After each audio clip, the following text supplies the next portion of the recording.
जी नमस्कार, मैं Indresh Mishra diamond public high school Patna ideal Sanskrit teaching में आपका स्वागत है। बच्चों, दसवीं कक्षा 10वीं क्लास आज हम देखेंगे 9 पाठ 19वें पाठ का हिंदी अनुवाद। ये पाठ है आपका गुरु दक्षिणा।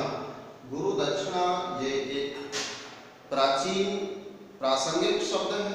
आजकल तो इतना प्रासंगिक नहीं है, लेकिन पुराने समय में प्राचीन पद्धति की जो शिक्षा पद्धति थी उसमें ये शब्द बहुत ही प्रासंगिक हुआ करता था, क्योंकि गुरु शब्द से तात्पर्य है जो विद्या अध्ययन करवाते थे।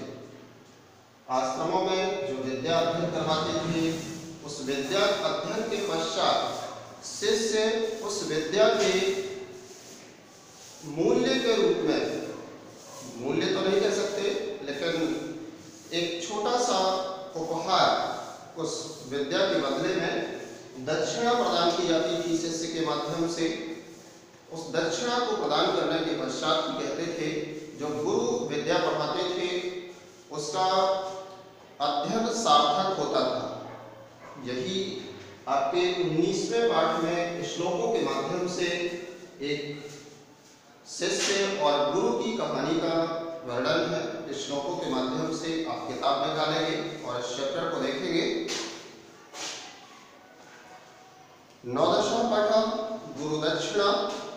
गुरु दक्षिणा अयं शब्द प्राचीन भारतीय अध्ययन परंपराया पारिभाषिक शब्द न तो पौरोपरिकः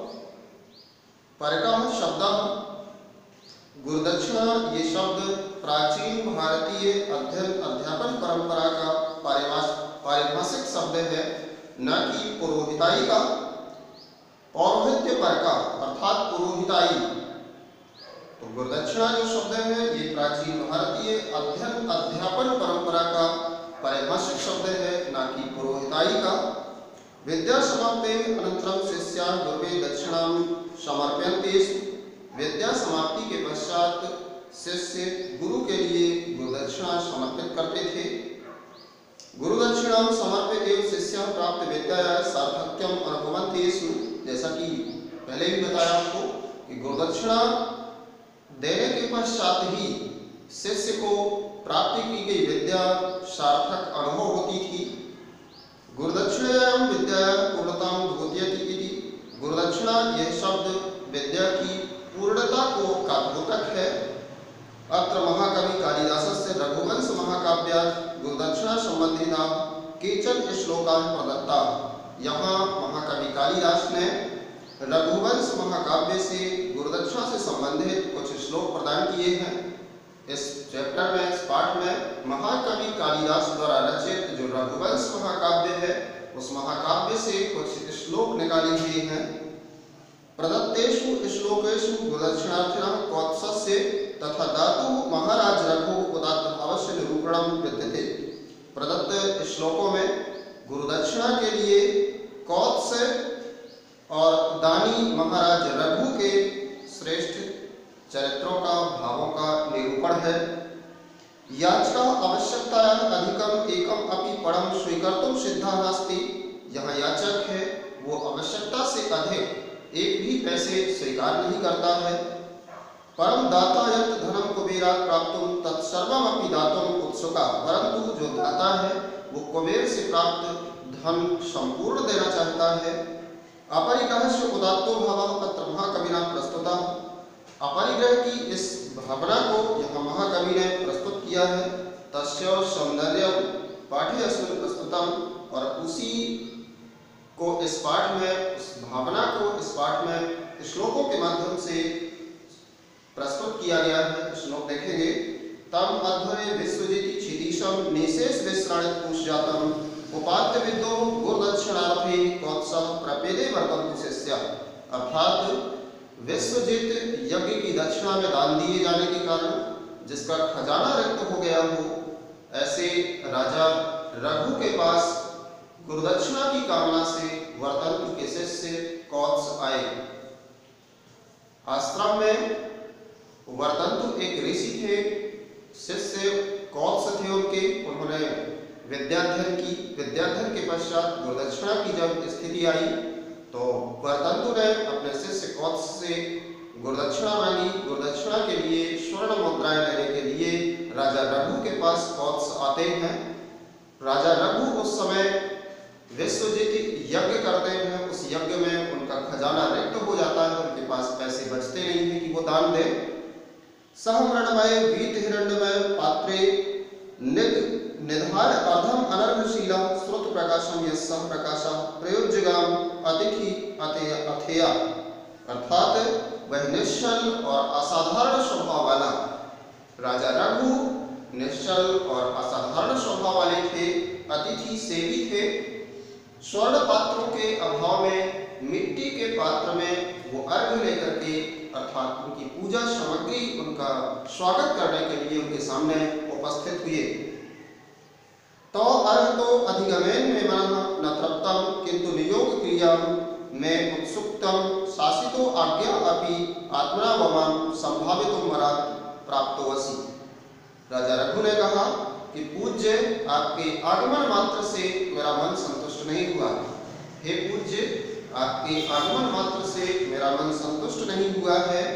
दान की क्रिया से उत्सुक मुझ रघु के पास, दान की क्रिया से उत्सुक मुझ रघु के पास स्वेच्छा से आपके गुरु ने मुझे कृतार्थ करने के उद्देश्य से आपको यहाँ भेजा है।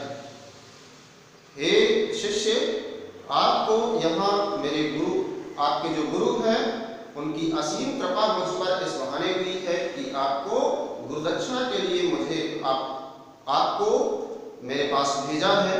मैं दान की क्रिया से उत्सुक हूँ, लेकिन इस समय मजबूर हूँ। मेरे पास इतना धन नहीं है कि मैं आपको गुरुदक्षिणा के लिए मुद्राएं दे सकूं।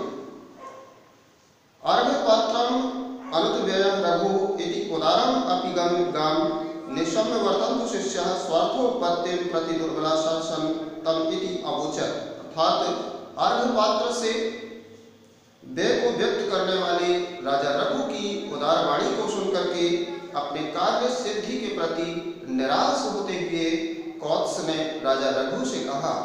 जब राजा रघु ने कहा कि मेरे पास स्वर्ण मुद्राएं आपको देने के लिए इस समय उपलब्ध नहीं है, तो कौत्स को लगा कि मेरी जो कार्य सिद्धि है वो इनके यहाँ से नहीं हो सकती। तब उन्होंने राजा रघु से कहा, समाप्त विद्येन मया महर्षि गुरुदक्षिणाय विज्ञापिता अभूत सा च चिराय अस्य अखिलोपचाराणं तां भक्तिं यो पुरस्तात् अगणयत्। समस्त हे राजा रघु, समस्त विद्याओं को पढ़ने के बाद जब मैंने बार बार अपने गुरु से आग्रह किया कि आप गुरुदक्षिणा लीजिए, गुरुदक्षिणा बताइए क्या चाहिए, तब उन्होंने मुझे कहा कि बहुत दिनों तक जो तुमने मेरी सेवा की है, अपने गुरु की सेवा की है, वही तुम्हारी गुरुदक्षिणा है। नियम पूर्वक तुम्हारे द्वारा की गई सेवा श्रेष्ठ गुरुदक्षिणा है। बस यही मेरे लिए आपकी गुरुदक्षिणा होगी। तब इसके पश्चात निर्बंध संजात रुषा गुणा अर्थकारश्चरम अचिंतित्वा अहम वित्तस्य चतुष्टादश कोटि में आहार इति विद्या परिसंख्या उक्ता। तो आगे कौत्स ने बताया कि जब मैंने गुरु के द्वारा ऐसा कहे जाने पर कि आपके द्वारा की गई सेवा ही गुरुदक्षिणा है, जब उन्होंने ऐसा कहा तो मैंने अपने गुरु से कहा कि नहीं महाराज, हे गुरुदेव, ऐसा नहीं है। मैंने बार बार आग्रह किया उनसे कि आप गुरुदक्षिणा बताइए। तब उन्हें क्रोध आया और क्रोध करने के पश्चात उन्होंने मेरी गरीबी का विचार किए बिना अपनी 14 विद्याएं जो उन्होंने मुझे पढ़ाई, उन 14 विद्याओं के मान से मुझसे 14 करोड़ स्वर्ण मुद्राएं लाकर के गुरुदक्षिणा में दो, ऐसा कहा। श्रुत पारदृश्वा गुरुवर्थम अर्थी रघु साक्षात् कामम अर्वाप्य वादान्य अंतरम गतः इति अयम में परिवादन अवतारः मा भूत्। अर्थात कौत्स ने कहा कि हे राजा, शास्त्रों में पारंगत गुरु के लिए गुरुदक्षिणा याचक यदि आपके पास से अपना मनोरथ पूर्ण न होने की स्थिति में दूसरी जगह जाएगा तो यह मेरा निंदा का अवतार न हो। हे राजन, यदि आप ये स्वर्ण मुद्राएं मुझे नहीं दे सकते हैं तो मुझे गुरुदक्षिणा के लिए आवश्यक स्वर्ण मुद्राएं लेने कहीं और जाना पड़ेगा। इस कारण से मैं नहीं चाहता ये मेरा निंदा का एक अवतार हो, इसलिए आप मुझे स्वर्ण मुद्राओं की व्यवस्था करें, यह अत्यधिक उचित होगा। अग्रजन्म प्रतीतः सन तस्य अवितथं सारंगम इति प्रत्यग्रहीत तथा रघु अपि गम अंतसारम अवीक्ष कुबेरात् अर्थम निकृष्टम चक्मे। तो राजा रघु ने क्या किया, उन्हें कौत्स को प्रतिज्ञा दी कि मैं तुम्हें आवश्यक स्वर्ण मुद्राएं दूंगा गुरुदक्षिणा के लिए जो चाहिए।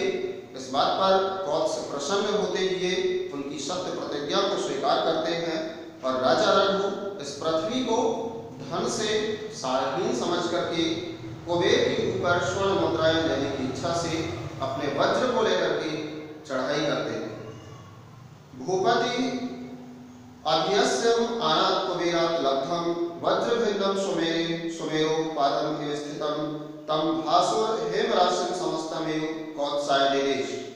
इस प्रकार रघु युद्ध के लिए चढ़ाई किए जाने वाले कुबेर से प्राप्त होने वाले सुमेरु पर्वत के समान चमकती हुई स्वर्ण राशि को अपने वज्र से काट कर गिराते हैं और चमचमाती हुई उस संपूर्ण स्वर्ण राशि को देने की इच्छा करते हैं कौत्स को।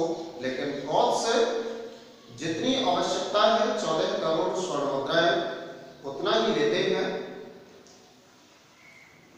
जनस्य तद्वपि साकेत निवासिनां अभिनंद शत्व अभूतां गुरुदेव अधिकान अपि स्प्रह अर्थे कामात् अधिक प्रदा नृपहचा। इस प्रकार से वे दोनों, एक तो राजा रघु और दूसरे वर्तंतु के शिष्य कौत्स, दोनों ही अयोध्या निवासी साकेत निवासी लोगों के अभिनंदन के पात्र बनते हैं, क्योंकि एक गुरुदक्षिणा से अधिक न लेने का इच्छुक कौत्स है और दूसरी ओर याचक की कामना से अधिक देने के उत्साह वाले राजा रघु हैं। इस प्रकार से दोनों साकेत निवासी लोगों के अभिनंदन के पात्र बनते हैं। ये आपका गुरुदक्षिणा इस पाठ का इस प्रकार से निर्वाह था। आगे इसका अभ्यास कार्य होगा, तो आज के लिए इतना ही। अभ्यास कार्य में मिलते हैं। धन्यवाद।